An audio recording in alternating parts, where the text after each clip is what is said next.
Ever wondered why trust is so crucial in relationships and yet so hard to rebuild once broken? Trust is the bedrock of any relationship, the invisible glue that binds hearts together, creating an environment of security and mutual respect. It's like a precious vase. Once shattered, the pieces are hard to put back together. But why is that?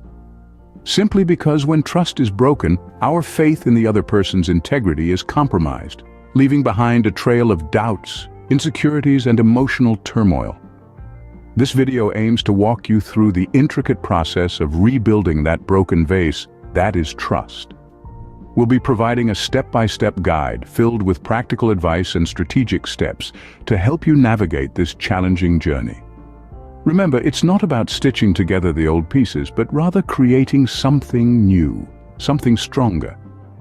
Rebuilding trust is not an overnight process. It takes time, patience, and commitment, and we're here to guide you every step of the way. The first step towards rebuilding trust is acknowledging the issue. Recognizing the problem is like switching on a light in a dark room. It's about understanding that something went wrong, whether it was a mistake, a betrayal, or a misunderstanding. It's about realizing that there's a tear in the fabric of the relationship that needs mending. Why is acknowledging the issue so important, you might ask? Well, it's like this. Imagine you've got a wound. If you ignore it, it's likely to get worse. Infections could set in, and before you know it, you're dealing with a much bigger problem. But if you acknowledge the wound, clean it, and bandage it, you're giving it a chance to heal. The same logic applies to relationships. Ignoring the problem won't make it disappear. Instead, it will fester and create a bigger rift. Acknowledging the issue is therefore the first step towards healing. This process requires honesty and openness. It's about being honest with yourself and your partner. It's about admitting that a mistake was made or that trust was breached. It's about being open to the possibility of rebuilding that trust. It's about facing the issue head-on, no matter how uncomfortable or painful it may be. Remember, it's okay to feel hurt, to feel betrayed. It's okay to admit that you're not okay. It's okay to take your time. Healing is not a race, it's a journey. A journey that requires patience, understanding, and a whole lot of courage. It's also important to remember that acknowledging the issue doesn't mean assigning blame. It's not about pointing fingers or playing the victim. It's about understanding what went wrong, why it went wrong, and how you can prevent it from happening again. It's about learning from the past to build a stronger, more resilient future. So, take a deep breath. Look at the issue in the eye.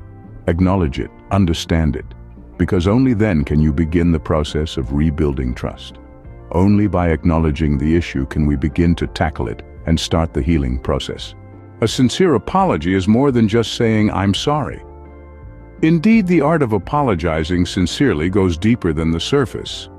It's a three-part symphony that, when played correctly, can mend the broken chords of trust in a relationship. The first part of this symphony is showing genuine remorse. Remorse is the raw, unfiltered emotion that shows you regret your actions. It's a powerful testament to your acknowledgement of the hurt you've caused. It's not about you, it's about the person you've wronged. Showing remorse means expressing your deep regret and understanding the depth of the pain you've caused. It's about saying, "I feel terrible for what I've done," and meaning every word of it. The second part of the symphony is accepting responsibility. This is where you take ownership of your actions, without excuses or justifications. It's about standing in the center of the stage and saying, "I did this, it was my fault." No deflecting, no blaming others, no trying to minimize the impact of what you've done. Just pure, unadulterated acceptance of your actions. The third and final part of the symphony is making amends. This is the part where you show your commitment to making things right. It's not about grand gestures or empty promises. It's about consistent actions that demonstrate your willingness to change and improve. It's about asking, "What can I do to make this right?" and then doing it. Each part of this symphony is integral to a sincere apology. They all play together in harmony, creating a melody that resonates with sincerity and authenticity. An apology without remorse is empty. An apology without acceptance of responsibility is hollow. And an apology without making amends is meaningless. Each element needs to be present, expressed genuinely and from the heart, for your apology to hold weight and start the healing process. It's a delicate dance, a balance of humility, honesty, and action, but it's a dance worth mastering. A sincere apology is a stepping stone towards rebuilding trust. Words are meaningless without consistent actions. We've all heard the phrase, actions speak louder than words. And it couldn't be more true when it comes to rebuilding trust in love. You see, trust isn't something that can be restored with a single apology or a grand gesture. It's a process, a journey that requires consistent and sincere actions over time. Imagine trust as a beautiful glass vase. Once shattered, it takes time, patience, and meticulous effort to put the pieces back together. And even then, the vase will never be entirely the same. But with time and care, it can still hold water, it can still be beautiful, it can still be trusted to serve its purpose.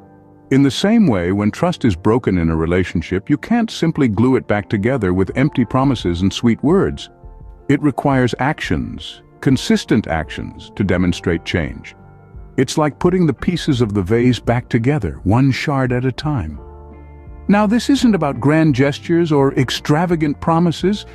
It's about the little things, the day-to-day actions that show your commitment to change. It's about showing respect, honesty, and openness in every interaction. It's about being there, being reliable, time and time again, without fail. But remember, rebuilding trust is not a race. It's a marathon. It requires patience, not just from the person trying to rebuild the trust, but also from the person trying to trust again. The process can be slow and at times painful. But each consistent action is a step forward, a step towards healing, a step towards a stronger, more trusting relationship. In the journey of trust, words are the signposts, but actions are the road. And it's the road that takes you to your destination, not the signposts. So let your actions speak for you. Let them show your sincerity, your commitment, your willingness to make things right. Consistent actions are proof of change and a testament to your commitment to rebuilding trust. Open communication is key to rebuilding trust. And it's not just about speaking your mind, but also about lending an empathetic ear. To rebuild trust, it's essential to create an environment where both parties feel safe and comfortable expressing their thoughts and feelings without fear of judgment or retaliation. Communication is like the oxygen of a relationship. It breathes life into it, keeps it thriving, and prevents misunderstandings from turning into full-blown disputes. But just like oxygen, it can't be seen. It can only be felt.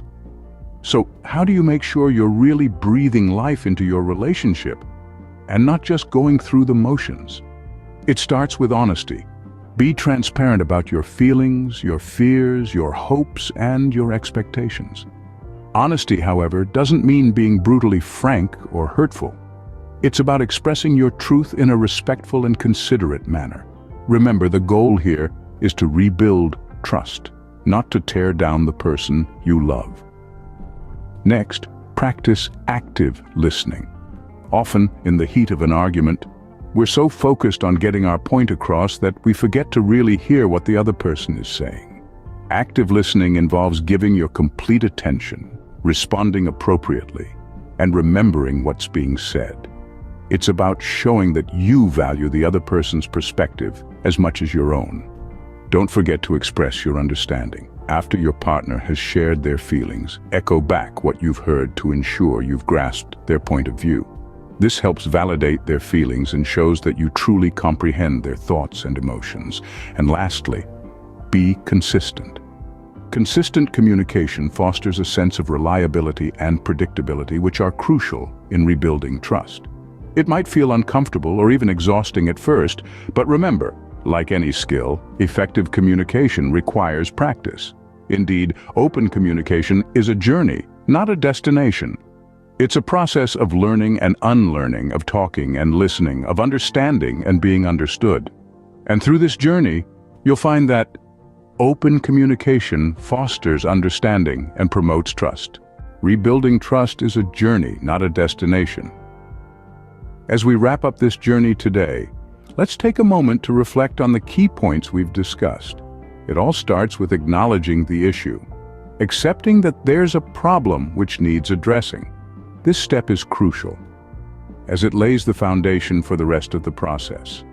Next, we explored the importance of sincere apologies. Genuine remorse and a commitment to change are key in this step.